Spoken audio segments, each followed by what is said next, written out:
வணக்கங்க. இன்னைக்கு மணத்தக்காளி கீரை சட்னி எப்படி செய்கிறதுன்னு பார்க்கலாம். நம்ம கிராமத்தில் வீடுகள் தவறாமல் மணத்தக்காளி செடி இருக்கும். ஒரு செடி இருந்தாலே போதுமானதுங்க.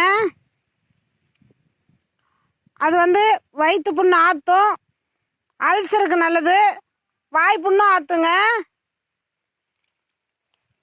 தேவையானது என்னன்னு பார்க்கலாம். மணத்தக்காளி கீரை ஒரு கைப்பிடி அளவு,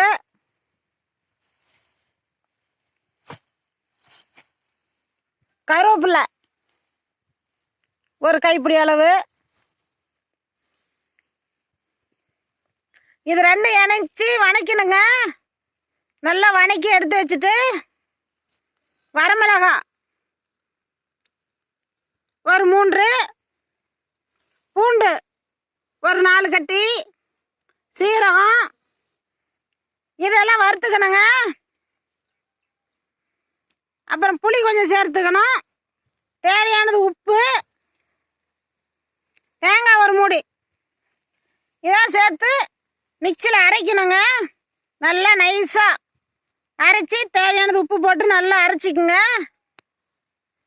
சாப்பாட்டுக்கும் சேர்த்து சாப்பிட்லாம். குழந்தைங்களுக்கு கொஞ்சம் பிடிக்காது, கொஞ்சம் கசப்பு தன்மை இருக்கும், அவங்களுக்கு தோசையில் கலந்து கொடுக்கலாம்.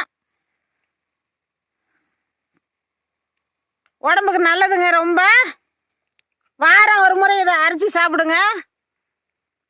காரம் அதிகமாக சேர்த்துக்கிறதுனால அந்த அல்சர் பிரச்சனை இருக்குது.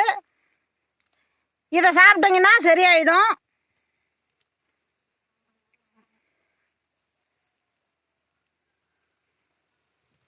நாம் கொஞ்சம் தண்ணியாட்டம் ஆட்டி தாளிக்கவும் செஞ்சுக்கலாங்க. நல்லா சுவையாக இருக்கும், உடம்புக்கு ரொம்ப நல்லது. சிட்டியில் இந்த தலை கிடைக்கிறது ரொம்ப கஷ்டங்க.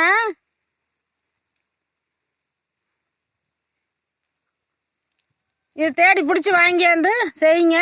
அவ்வளோ நற்குணம் இருக்குது இதில்.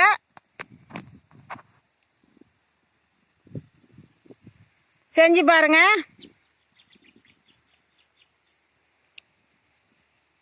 மேலும் விவரங்களுக்கு ஈஸ்வரியின் நாளொரு மூலிகை சேனலை ஃபாலோ பண்ணுங்க.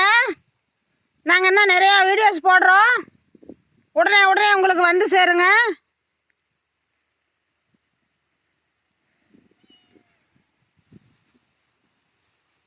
இந்த காய் இருக்கும், அந்த காயையும் சேர்த்துக்குங்க.